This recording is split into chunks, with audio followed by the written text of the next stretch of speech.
स्कन्दं प्रभुदेवचन्द्रं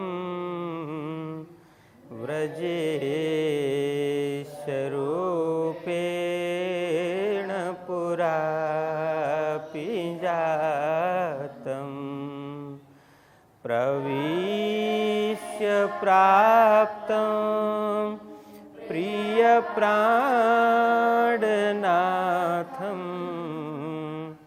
परेश पूर्णं सततं नमामि ब्रह्मा प्रियाजा गरणाय जाता सर्वस्वपाता भावसिन्धुत्राता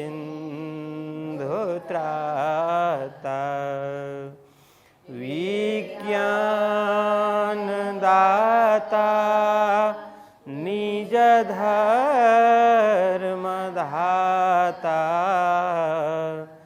दीनैकबन्धो शरणं प्रपद्ये दीनैकबन्धो शरणं प्रपद्ये। बोलिए कृष्ण कन्हैया लाल की, श्री सद्गुरु महाराज की, श्री प्राणनाथ प्यारे की, श्री लालदास जी महाराज की, श्री पाँच नवतन पुरी धाम की, जगद्गुरु आचार्य श्री 108 कृष्णमणि महाराज की, परमहंस बाबा जी लक्ष्मीदास जी महाराज की, समस्त सुंदर साथ की प्रणाम। श्री महामति के साथ जी, यह श्री देवचंद्र जी की वितक आगे खोज करेंगे, सोए बातें बुजुर्ग, सोए बातें बुजुर्ग। बोलिए कृष्ण कन्हैया लाल की। धर्मप्राण सुंदर साथ जी, आप सभी को प्रेम प्रणाम, शुभ प्रभात। बीतक प्रशिक्षण चल रहा है, हम और आप सभी स्वामी श्री लालदास जी महाराज कृत लालदास बीतक श्रवण कर रहे हैं प्रशिक्षण के माध्यम से। तो आइए अब आगे प्रसंग चलाते हैं। हम सभी ने द्वितीय प्रकरण में बहुत कुछ प्रसंगों को सुना। क्या क्या सुना द्वितीय प्रकरण में?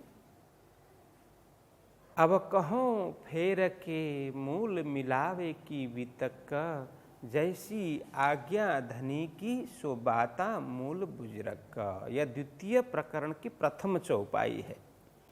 वहां से चर्चा आरंभ करते हैं स्वामी श्री लालदास जी महाराज। तो मूल मिलावा में क्या कुछ घटित हुआ, परमधाम में श्री राज जी ने अपने दिल में क्या भावना ली, और श्री राज जी की भावना मुजब अक्षर ब्रह्म एवं श्यामा जी के साथ साथ 12,000 ब्रह्म प्रियाओं के हृदय में क्या कुछ भावना पनपी, और यह खेल कैसे निर्माण हुआ, खेल की रचना, यह प्रपंच की रचना किस प्रकार से हुई, ये पूरा विवरण हम सभी ने द्वितीय प्रकरण में श्रवण किया। यदि ध्यान से मनन करें, श्रवण करें, मनन करें, अध्ययन करें तो द्वितीय प्रकरण बड़ा ही सारगर्भित है, क्योंकि ये परमधाम का वर्णन भी संक्षिप्त रूप में द्वितीय प्रकरण में है, प्रेम संवाद का विवरण भी द्वितीय प्रकरण में है। जैसे खेल का महाकारण है, सभी द्वितीय प्रकरण में समाहित हुआ है। तो इसीलिए द्वितीय प्रकरण बड़ा ही महत्वपूर्ण प्रकरण है। इसलिए इसको समय भी लगा, अच्छा समय लगा, लगभग 10-11 दिन इसमें लग गए, ताकि कोई प्रसंग छूटे ना। बाकी तो परमधाम का विशद विवरण, विशद चर्चा तो इसमें संभव नहीं है। हम वाणी में श्रवण करते हैं और बाद में भी जब इसका प्रशिक्षण होगा, जैसे स्वामी श्री लालदास जी महाराज ने यह जागनी का वृत्तांत लिखने से पूर्व ही धाम की वितक, ब्रज की वितक, रास की वितक उन्होंने लिखी है। इसमें ये भी हम अंतिम में प्रशिक्षण के माध्यम से इसका मनन करेंगे, इसको अध्ययन करेंगे और अपने जीवन में उतारेंगे। अभी इतना ही है कि द्वितीय प्रकरण में पूरा खेल का महाकारण इसमें समाया हुआ है। इसको बड़ा ध्यान से श्रवण करना चाहिए। तो मूल मिलावा की वितक, प्रेम संवाद की वितक, अक्षर ब्रह्म को परमधाम रंग महल के अंदर चलने वाली दिव्यानंद, ब्रह्मानंद, अद्वैतानंद जो आनंद है, वो दिव्य रस का रसास्वादन करने का जो उनके अंदर भाव जागृत हुआ, वो भी धनी जी के माध्यम से ही भाव जागृत हुआ। ये सब प्रसंग भी उसी में है। फिर कुरान की साक्षी देकर के वहाँ 6 दिन की चर्चा हुई। 6 दिन विशिष्ट दिन की चर्चा संकेत के रूप में वहाँ पर उल्लेखित है। तो वो क्या है, यह भी स्पष्टीकरण लालदास जी महाराज ने कर दिया। प्रथम तो ब्रज है, द्वितीय रास है, तृतीय मोहम्मद जहाँ आए उसको लिया है, चौथा जो प्रसंग चल रहा है उन्होंने कहा चौथे दिन की वितक है। अत्यंत महत्वपूर्ण वितक उन्होंने करके बताया था। देखिए यह कथा बहुत है, विस्तार नहीं शुमार, पर ये चौथे दिन की सैया करो विचार। तो यह चौथे दिन की जो वितक है ना, ये बहुत ही महत्वपूर्ण है, इसीलिए इसको विचार करना चाहिए करके उन्होंने पहले ही संकेत कर दिया था कि यह कथा, यह लीला कितनी मतलब महत्वपूर्ण लीला है। चौथे दिन मतलब सदगुरु श्री देवचंद्र जी महाराज की जीवनी, इसको चौथे दिन माना जाता है। इसीलिए ये देवचंद्र जी महाराज की लीला, उनकी जीवनी यहाँ पर हम श्रवण कर रहे हैं। फिर 5वें दिन महामती स्वामी श्री प्राणनाथ जी महाराज की जीवनी, 6ठे दिन छत्रसाल जी की जीवनी, ये सब हम श्रवण करने वाले हैं। तो 120 वर्ष का जो उल्लेख किया कि लालदास महाराज ने, वो भी खुला दिया। 120 वर्ष कथे परंपरा में, कुरान में जो संकेत किया है, 120 वर्ष अतिशय महत्वपूर्ण वर्ष होंगे जिसमें ये आत्माएं जागेंगी। यहाँ पर ब्रह्म ज्ञान प्रकट होगा। ब्रह्म ज्ञान के प्रकाश से सबके हृदय को प्रकाशित वो ब्रह्म ज्ञान करेगा। सब पर ब्रह्म परमात्मा की पहचान करेंगे, परमधाम की पहचान करेंगे, अपना कल्याण करेंगे। तो ये 120 वर्ष सदगुरु श्री देवचंद्र जी महाराज के प्राकट्य तिथि से लेकर के, प्राकट्य दिन से लेकर के, ये कब है प्राकट्य दिन? विक्रम संवत 1638, वहाँ से लेकर के फिर विक्रम संवत 1758 पर्यंत 120 वर्ष होते हैं। इसमें प्राणनाथ जी महाराज 1712 से आगे फिर प्राणनाथ जी की जीवनी चलती है। और जब तक महामती श्री प्राणनाथ जी महाराज रहे 1751 तक, फिर उसके बाद में अपनी शक्ति छत्रसाल महाराज को दे करके चाहते हैं।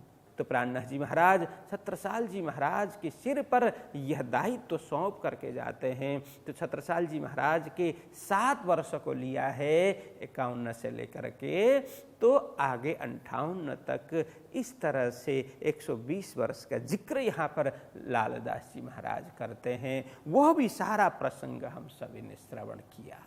फिर सद्गुरु श्री देवचंद्र जी महाराज प्रकट हुए, उनका प्राकट्य हुआ उमरकोट मारवाड़ में। वहाँ से लेकर के फिर उनके मन में बाल वय में 11 वर्ष की उम्र में ही प्रश्न आने की चर्चा हुई। मैं कौन, कहाँ से आया, कहाँ मेरा भरतार आदि, यह सनातन शाश्वत प्रश्न उनके दिलो दिमाग में, मन मस्तिष्क में प्रकट हो गए। तो उसकी खोज में वो फिर चारों ओर भटकने लगे, सबसे पूछने लगे, साधना करने लगे, इन प्रश्नों के उत्तर मुझे किस प्रकार से प्राप्त हो। इस भावना से फिर अंततः गत्वा उन्होंने 17 वर्ष, लगभग 17 वर्ष की उम्र में गृह परित्याग कर दिया।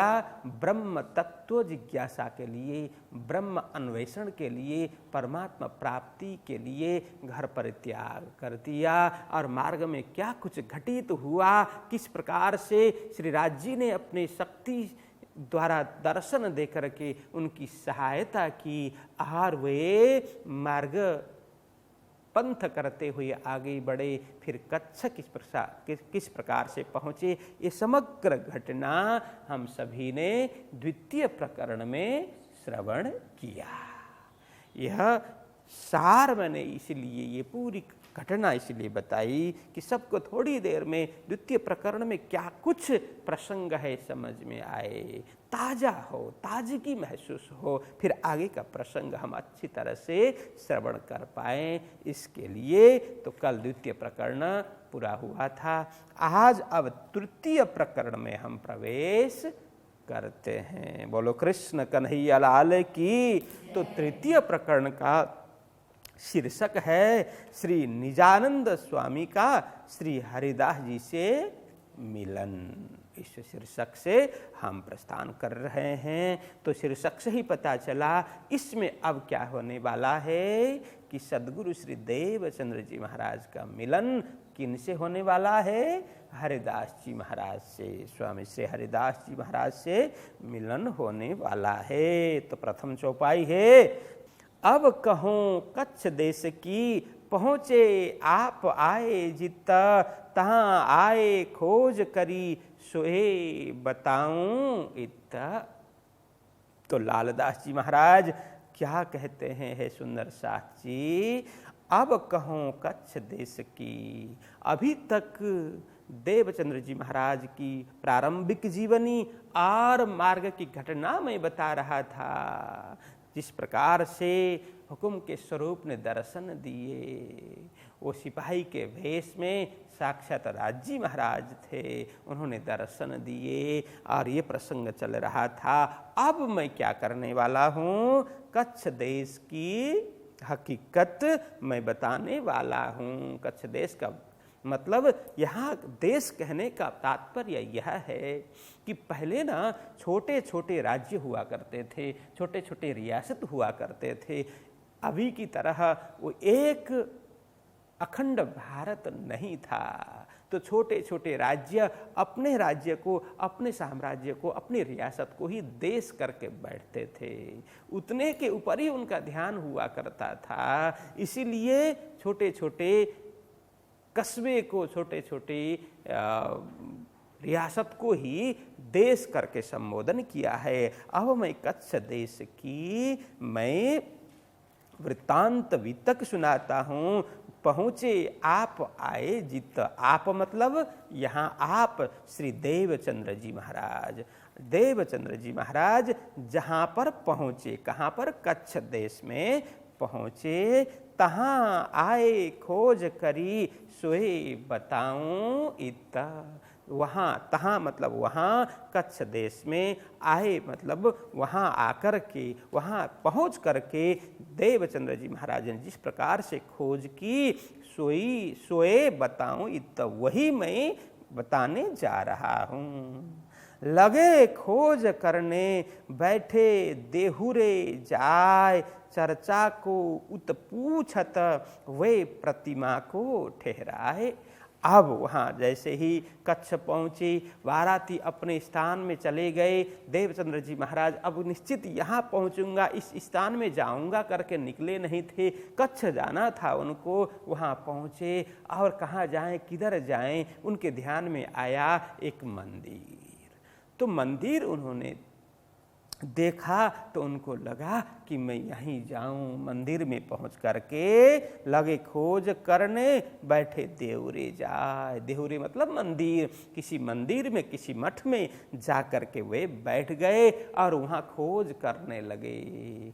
खोज करने लगे मतलब क्या है, वहाँ जाकर के पूछने लगे, वहाँ जाकर के जिज्ञासा व्यक्त करने लगे, वहाँ जाकर के इच्छा व्यक्त की क्या कि मुझे परमात्मा प्राप्ति करनी है, परमात्मा के दर्शन करने हैं, परमात्मा का अनुभव प्राप्त करना है, उनकी अनुभूति करनी है। तो किस प्रकार से संभव होगा, वे कहाँ मिलेंगे आदि। मंदिर में जाकर के किसी पंडित से, किसी पुजारी से, किसी विद्वान से, किसी संत से ये जिज्ञासा करने लगे। यह है लगे खोज करने, मतलब परमात्मा का तलाश करने लगे, उनकी खोज करने लगे। मतलब किस प्रकार से, कहाँ से, किस तरह से उनका अनुभव हो, उनके दर्शन हो, उनकी अनुभूति हो, इसके लिए देवचंद्र जी महाराज वहाँ पर मेहनत करने लगे। चर्चा को उत पूछत। अब यह चर्चा को उत पूछत मतलब इस दो विद्वान लोग इसके भी दो अर्थ करते हैं।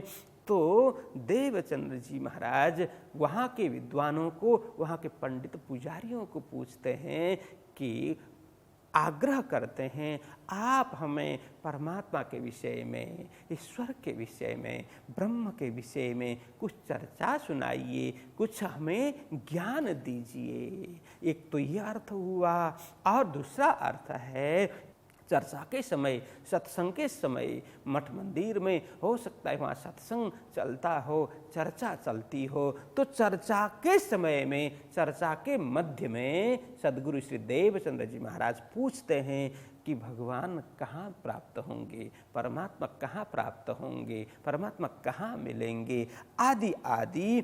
तो यहाँ कहते हैं कि चर्चा को उत पूछत, चर्चा में, सत्संग में वे पूछते हैं, जिज्ञासा करते हैं कि लोगों से, विद्वानों से कि परमात्मा कैसे प्राप्त होंगे, कहाँ रहते हैं परमात्मा। तो क्या कहते हैं, वे प्रतिमा को ठहराए। अब मंदिर में प्रतिमा है, प्रतिमा मतलब मूर्ति, विग्रह, परमात्मा का विग्रह, मूर्ति।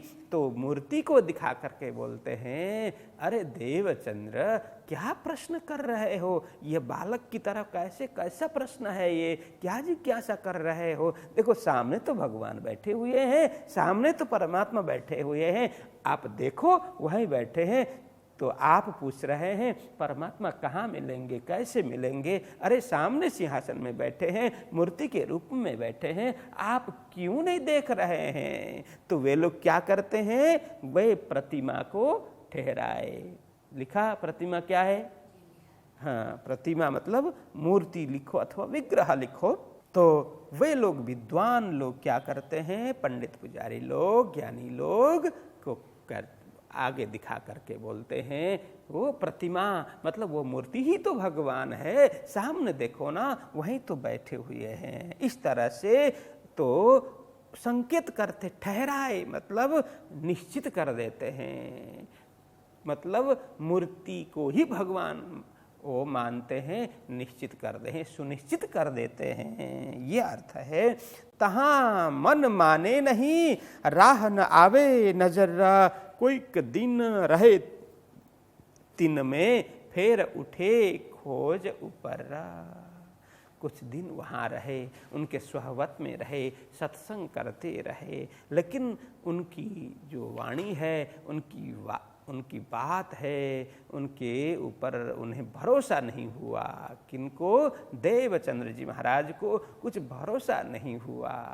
तो मंदिर में जो सुशोभित मूर्ति वही भगवान नहीं है, भगवान कोई और है, परमात्मा तो कोई और है। हाँ, किसी का आलम्बन चाहिए होता है, किसी का सहारा चाहिए होता है मन को वहाँ टिकाने के लिए। मन यत्र तत्र भागे न, ये चंचल मन है, चारों ओर दौड़ता रहता है, भागता रहता है, इसीलिए ये कहीं जाकर के टिके, इसके लिए मूर्ति है, एक सहारा के लिए, आलम्बन के लिए।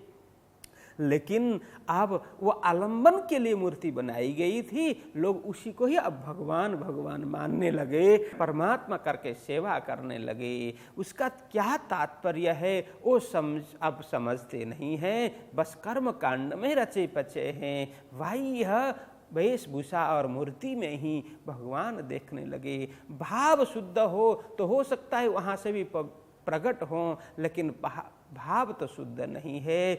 बाह्य आडंबर से ही लोग मूर्ति की पूजा करने लगे। मूर्ति है मन को टिकाने के लिए, एक निश्चित हो कि हाँ थोड़ा इस प्रकार से है, तो उससे आगे बढ़ने के लिए, एक सोपान चढ़ने के लिए वो एक सहारा के रूप में मूर्ति पूजा का प्रचलन हुआ था पौराणिक काल में। तो लोग उसी को ही अब भगवान मानने लगे, परमात्मा मानने लगे। ये इस प्रकार का प्रसंग देख करके, इस प्रकार का बाह्य व्यवहार देख करके देवचंद्र जी महाराज का मन वहाँ पर टिका नहीं। तो कहते तहाँ मन माने नहीं, तो लोगों को यह बाह्य भावना से वे प्रभावित नहीं हुए, इसीलिए तहाँ मन माने नहीं। राह न आवे नजर, वो राह क्या है?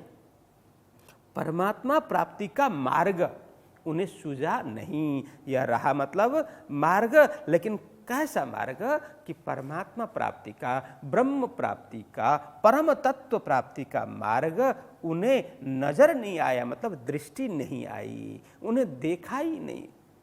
देवचंद्र जी महाराज को मार्ग दिखा नहीं। लोग ज्ञान चर्चा करते हैं, चर्चा करते हुए लोगों को समझाते हैं, लेकिन स्वयं समझते नहीं हैं। अपने को जो लगा वही ठीक, इस तरह से लोगों को अपनी बात थोप देते हैं। तो देवचंद्र जी महाराज को यह कहीं सार वस्तु नजर नहीं आई, उन्हें परमात्मा प्राप्ति का मार्ग उन्हें सूझा नहीं। इसलिए कोई दिन रहे दिन में उन लोगों के पास में, वो मठ मंदिर में कुछ दिन वहाँ पर रहे, फिर उठे खोज ऊपर। तो खोज के मार्ग पर, यहाँ ऊपर का मतलब है खोज के मार्ग पर, तलाश के मार्ग पर, साधना के मार्ग पर, ब्रह्म प्राप्ति के मार्ग पर, पथ पर वे आगे बढ़ गए। वहाँ छोड़ दिया, उस स्थान को छोड़ दिया। फिर आगे कहते हैं, आए खोजे सन्यासी हैं बड़े डिम्बधारी, आम पूजे तिनको आवे खलक सारी।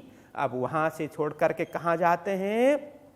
कहते हैं आए खोजे सन्यासी। अब सन्यासियों के पास में जाकर के खोजते हैं। तो सन्यासी अनेक प्रकार के सन्यासी होते हैं, लेकिन यहाँ दत्त भगवान के अनुयायी, दत्तात्रेय भगवान के अनुयायी की बात है कि तो आए खोजे सन्यासी, दत्तात्रेय भगवान के अनुयायी, उनके द्वारा जो पथ चलाया गया, उन पंथी मतलब उस पथ के पथिक, उस संप्रदाय के सन्यासियों के पास में जाकर के खोज करने लगे। हैं बड़े डिम्बधारी, डिम्ब मतलब अभिमान, वो बड़े अभिमानी हैं, बाह्य वेशभूषा के अभिमानी, आडंबरी। डिम्ब मतलब अभिमानी अथवा आडंबरी। तो इस तरह से वे दत्तात्रेय भगवान का मत बड़ा सुंदर है, लेकिन उनको फॉलो करने वाले उनके फॉलोअर्स को देवचंद्र जी महाराज ने देखा, अरे लग रहा था देवचंद्र जी महाराज को इनके अंदर तो तत्व ज्ञान होगा, परमात्मा प्राप्ति का सरल मार्ग होगा, सरल विधि होगी। लेकिन उनको यह लगा अरे बाह्य आडंबर में ही रचे पचे हुए हैं, बाह्य वेशभूषा बनाने में ही वे लगे हुए हैं, तत्वतः अंदर से हृदय पवित्र होने वाली साधना नहीं है। परमात्मा कहाँ है, किस प्रकार से प्राप्त होते हैं, किंचित मात्र भी इसके विषय में कोई भान, कोई ज्ञान नहीं है, कोई अनुमान ही नहीं है। तो कहते हैं बड़े डिंबधारी, ऐसे डिंबधारी साधुओं के पास में, सन्यासियों के पास में देवचंद्र जी महाराज गए, खोज करने लगे, जिज्ञासा करने लगे। आम पूजे तिनको, वो कैसे? उस संप्रदाय के अनुयायी, विशेष करके सन्यासी किस प्रकार के हैं, इसकी चर्चा कर रहे हैं। आम पूजे तिनको, आम मतलब दुनिया, यह संपूर्ण दुनिया, सभी, आम मतलब सभी दुनिया, इस प्रकार से लिखना। तो पूजे तिनको, पूजे मतलब पूजा करते हैं, मानते हैं, इतना मान देते हैं। या पूजे मतलब वो भगवान की तरह पूजते हैं, मानते हैं, श्रद्धा रखते हैं, भाव रखते हैं। वे साधु सन्यासी को पूरी दुनिया, आम मतलब पूरी दुनिया, इतना मान सम्मान रखते हैं, श्रद्धा रखती है दुनिया।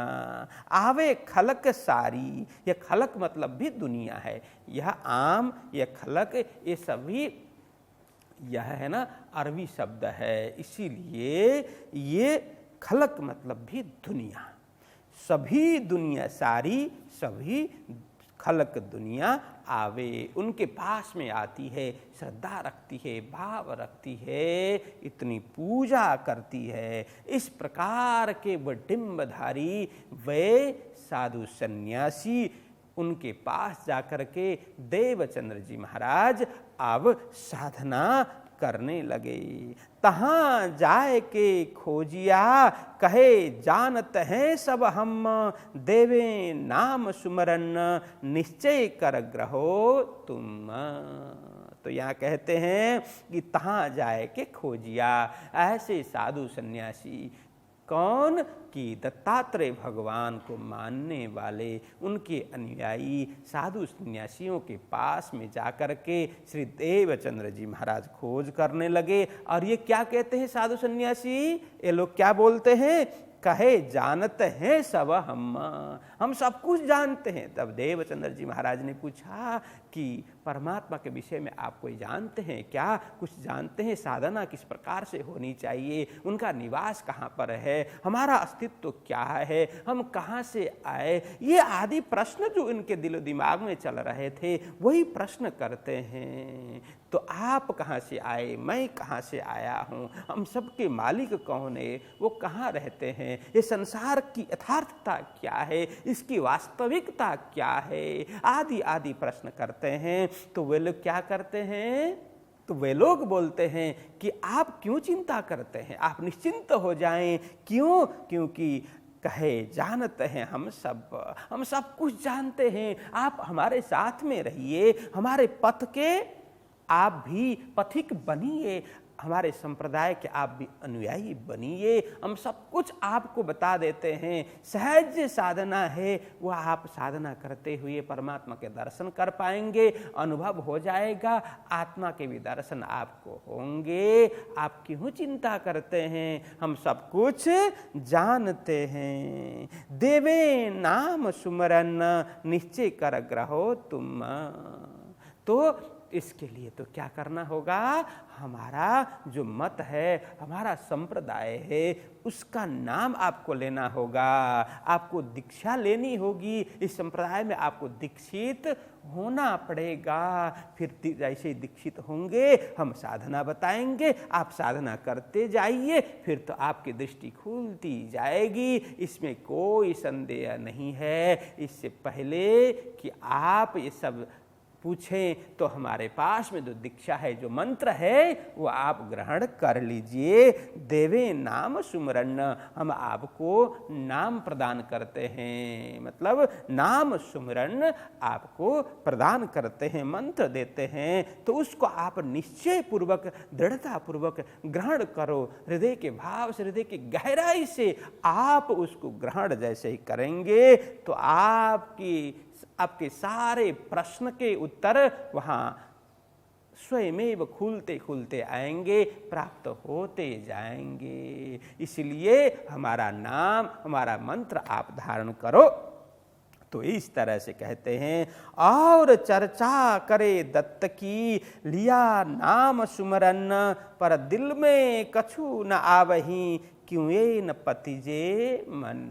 लालदास जी महाराज समझाते हैं, हे सुंदर साथ जी, देवचंद्र जी महाराज ने उनकी बात स्वीकार कर ली। उन्होंने जो कहा कि हमारा मंत्र लेने के बाद, हमारे संप्रदाय में दीक्षित होने के बाद, हमारे ज्ञान को धारण करने के बाद आपको परम शांति प्राप्त होगी, परमात्मा की प्राप्ति होगी, आत्मानुभव होगा। ये सब बातें सुन करके उनको लगा कि हो न हो, हाँ मैं ग्रहण करूं, नाम सुमिरन लूं, मंत्र ग्रहण करूं, दीक्षा ग्रहण करूं, तो हो सकता है मेरे अंदर जो उथल पुथल चल रहा है वो शांत हो, मेरे प्रश्नों के उत्तर मुझे प्राप्त हो। उनकी बात पर विश्वास करके देवचंद्र जी महाराज ने क्या किया, उनका नाम सुमिरन ले लिया, मतलब मंत्र ले लिया। और चर्चा करे दत्त की, तो वहाँ पर दत्तात्रेय भगवान की साधना कैसी थी, उन्होंने जो मार्ग बताया वो किस प्रकार का है, किस प्रकार की साधना है, आदि आदि चर्चा जो वहाँ के सन्यासी लोग करते हैं। तो उनकी ही चर्चा सुन करके देवचंद्र जी महाराज ने यह नाम का मतलब मंत्र उन्होंने ले लिया। सिमरन, सुमरन मतलब ये सिमरन के अर्थ में है, सिमरन करना। उसको मंत्र सिमरन के लिए उन्होंने दीक्षा ली। पर दिल में कछु न आवही, क्यों न पतिजे मन। उन्होंने मंत्र लिया और मंत्र जाप भी करने लगे, साधना करने लगे। जैसे जैसे उन्होंने बताया उसी प्रकार की साधना में वे आगे बढ़ते गए। बहुत साधना की, बहुत परिश्रम की।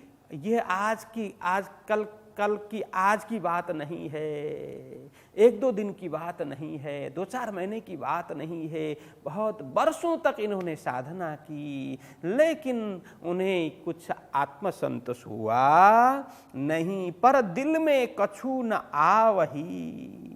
अभी मंत्र जपते जा रहे हैं, साधना करते जा रहे हैं, ज्ञान श्रवण करते जा रहे हैं उनके द्वारा, लेकिन वो दिल में मतलब हृदय में कुछ भी वो संतोषजनक जो साक्षी प्राप्त नहीं हो रही है। उन्हें दिल में कुछ भी, हृदय में कुछ भी प्रकाश नहीं मिल रहा है। क्यों न पतिजे मन। पतिजे मतलब विश्वास, मन को विश्वास नहीं हो रहा है, मन में एक संतोष होना चाहिए, वो हो नहीं रहा है। कि जैसे इन्होंने कहा मैं तो उसी प्रकार से कर रहा हूँ, सुबह से शाम तक, शाम से रात तक, रात से सुबह तक, वो अधिकतर समय कुछ देर विश्राम के अतिरिक्त और कुछ देर सेवा के अतिरिक्त साधना में ही लगे रहते हैं, किंतु उनका हृदय प्रकाशित नहीं हुआ, हृदय में कुछ भी संतोष नहीं हुआ, विश्वास नहीं हुआ।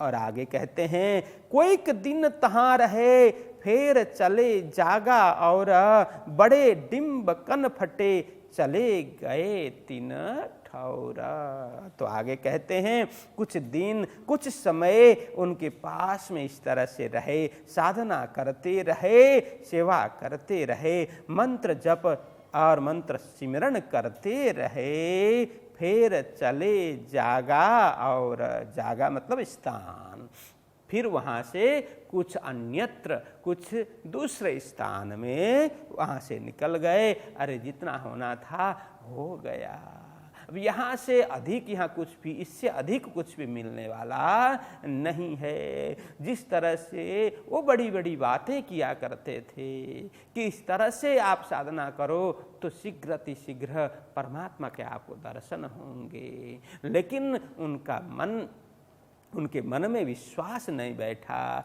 कि इससे अधिक यहाँ से कुछ मिलने वाला नहीं है, तो अब मैं यहाँ से अन्यत्र जाऊं खोज के लिए। उनको प्रणाम किया और वहाँ से निकल गए। फिर चले जागा और बड़े डिम्ब कन फटे चले गए 3 ठौर।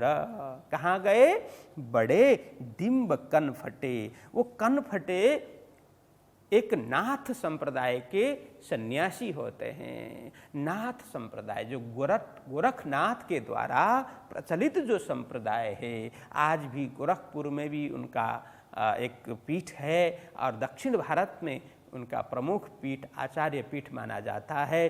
तो नाथ संप्रदाय बहुत बड़ा संप्रदाय माना जाता है।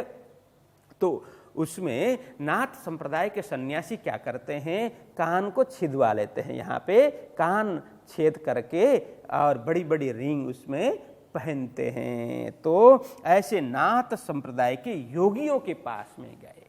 जैसे वो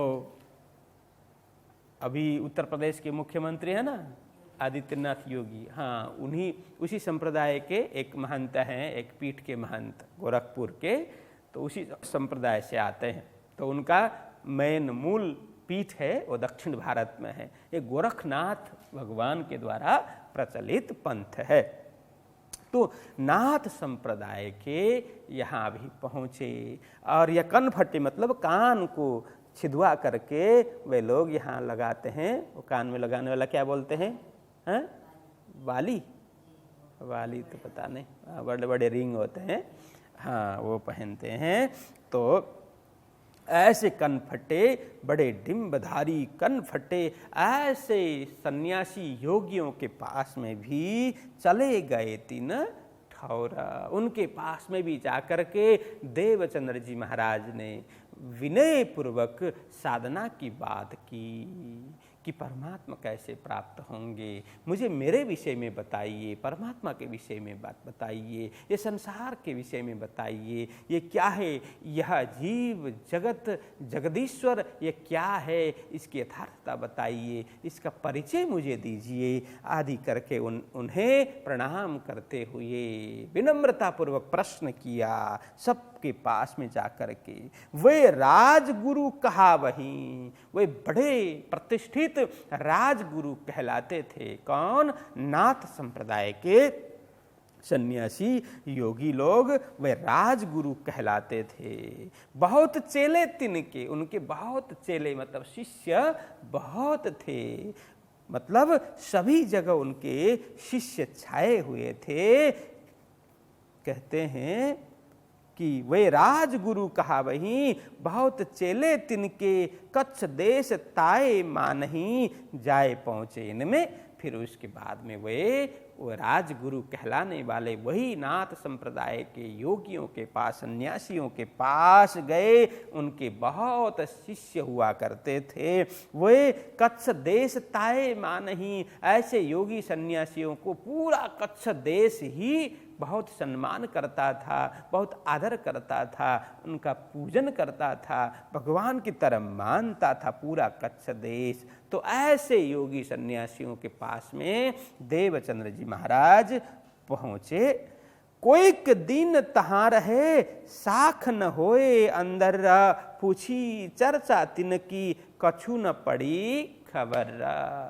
कुछ दिन, कोई के दिन तहाँ रहे, कुछ दिन कुछ समय उनके पास रह करके बिताया, उनके पास रह करके साधना की, उनसे अपने मन की जिज्ञासा व्यक्त की। कोई के दिन तहाँ रहे साख न होए अंदर, परंतु उनके पास रहते हुए, उनके बताए अनुरूप चलते हुए, उनकी साधना को साधते हुए, ये क्या? साख न होए अंदर, अंदर मतलब हृदय में, साख मतलब साक्षी, हृदय में कुछ साक्षी नहीं हुई, हृदय ने साक्षी नहीं दिया, कुछ संतोष नहीं हुआ।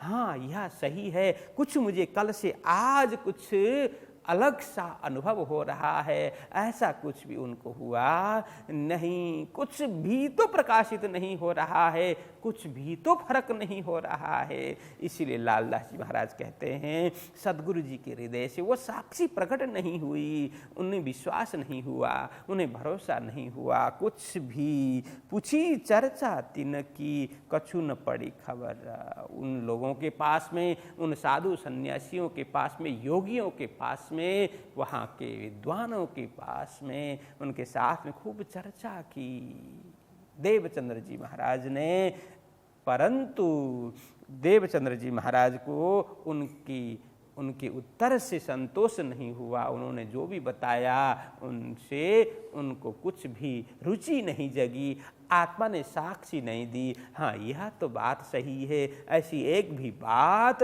उन्हें ऐसा नहीं लगा कि यह ठीक है। कछु न पड़ी खबर, कुछ भी खबर मतलब सूझ समझ, कुछ भी सूझ समझ उनको नहीं आया। उनकी बात पर उन्हें कोई भी तसल्ली नहीं मिली। फिर आगे कहते हैं फिर वैरागी कापड़ी में रहे कोई क दिन, वस्तु न देखी तिन में परे इंद्री वश मन।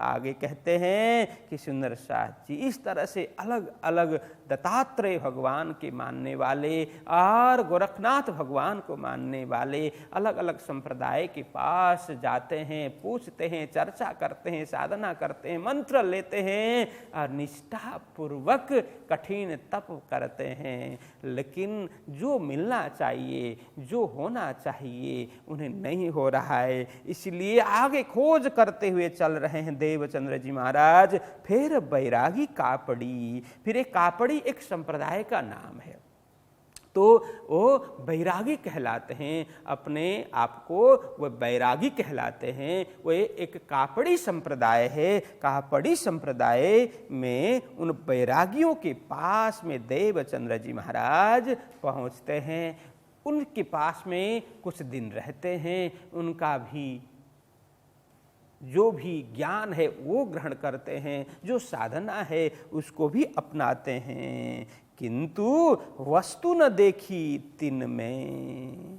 वस्तु मतलब वो तत्व, वो सार, वो परमात्मिक आत्मिक तत्व, परमात्मिक तत्व, वो सार उन्हें नहीं मिला।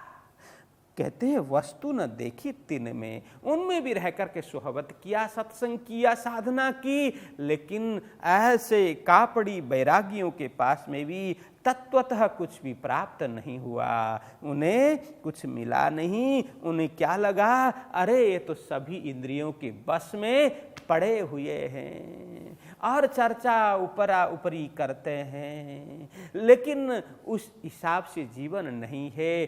सभी तो अपने इंद्रियों के ही बस में, इंद्रियों के चक्कर में, भोग विलास में ही रचे पचे हुए हैं। तो परे इंद्री वश मन, तो इंद्रियों के वश में पड़े हुए, इंद्रियों के वश में उलझे हुए हैं। उनका मन बिल्कुल ही वो केंद्रित नहीं है, उनका मन चंचल है और मन के गुलाम बनकर के चल रहे हैं। मात्र बाह्य दिखावा अलग है, बाह्य वाणी अलग है, वस्तुतः जीवन अलग, उनका बिल्कुल अलग सा महसूस हो रहा है। उनके सबके जीवन इंद्रियों के गुलाम बन कर के बीत रहा है। अंदर हृदय में कोई प्रकाश नहीं है, अंदर से कोई इतनी तीव्र साधना नहीं है, हृदय का भाव शुद्ध नहीं है, केवल बाह्य आडंबर दिख रहा है।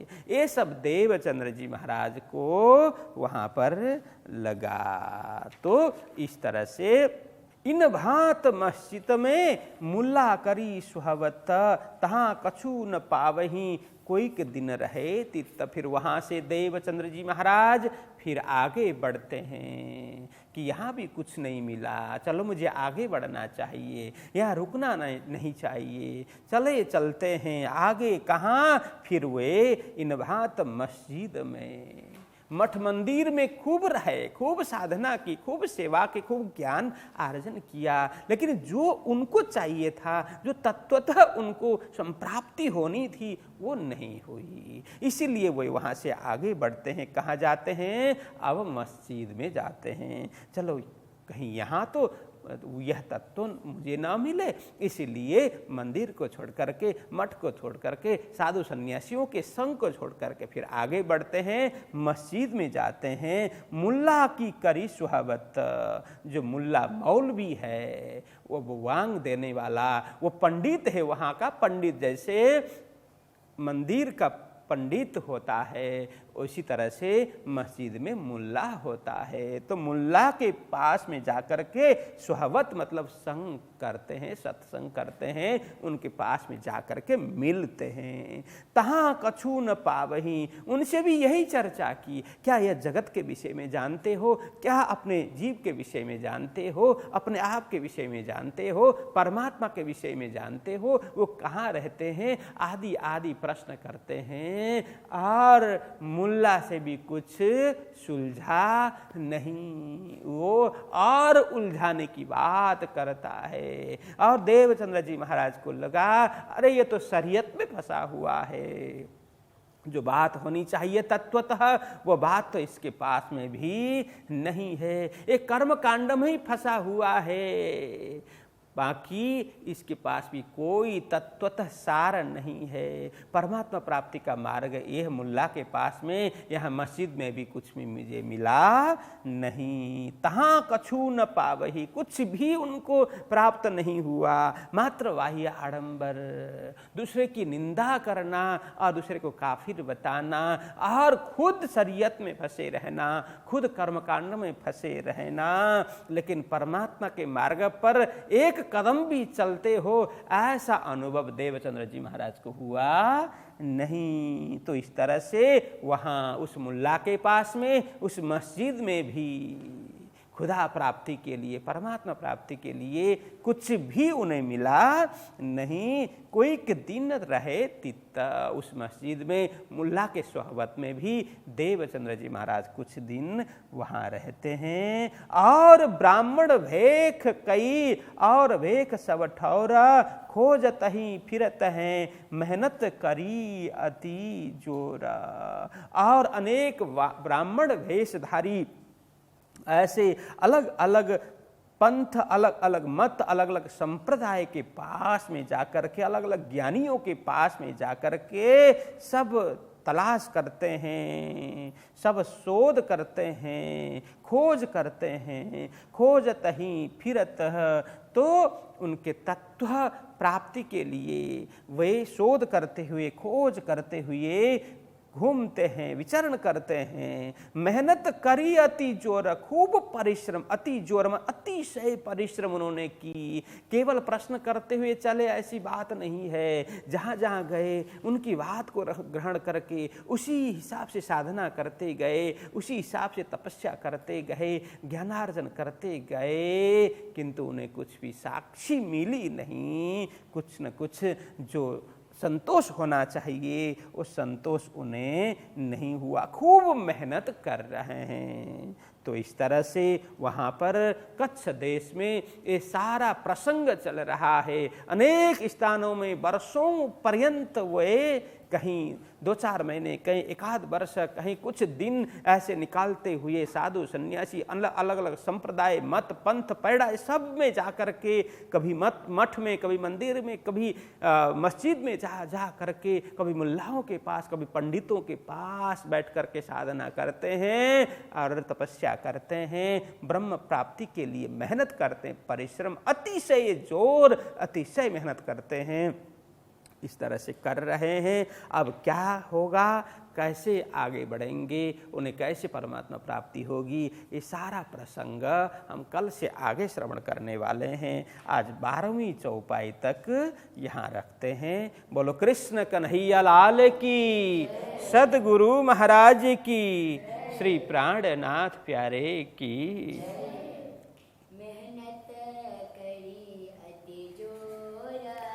मेहनत करी अति जोर, और और ब्राह्मण भेष कई और भेख सब ठौर खोजत ही फिरत हैं मेहनत करी अति जोर मेहनत करी अति जोर। जय स्वामी।